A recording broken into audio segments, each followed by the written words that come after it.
Usa sa gikuso-kuso sa bagyong Julina ang lalawigan sa Samar gani usa kini sa mga lugar sa Eastern Visayas nga gipaubos sa signal number 3 tungod sa bagyo. Ano ang report?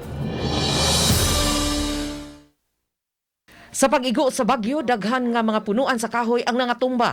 Aduna pay mga lubi nga miigo sa balay. Sa lungsod sa Calbiga, daling gihawanan sa kapulisan og mga sakop sa MDRRMO ang Maharlika Highway ug kadalanan sa mga barangay sa lungsod. Gibantayan usab ang Calbiga River nga posibleng mutaas ang level sa tubig niini. Samtang sa lungsod sa Pagsanghan nga giagian usab sa bagyong Julina, paspas kaayo sa clearing operation ang kapulisan sa mga daan sa barangay Canlapuas. Dagkong kahoy ang nangatumba sa lungsod sa Villarreal. Sa paglurang sa uwan, dali usab kaayong gihawanan sa kapulisan ang mga nag-ali sa kadalanan. Punuan sa mga dagkong kahoy gipang tumba sa bagyong Julina sa lungsod sa Hinabangan sa Samar gihapon.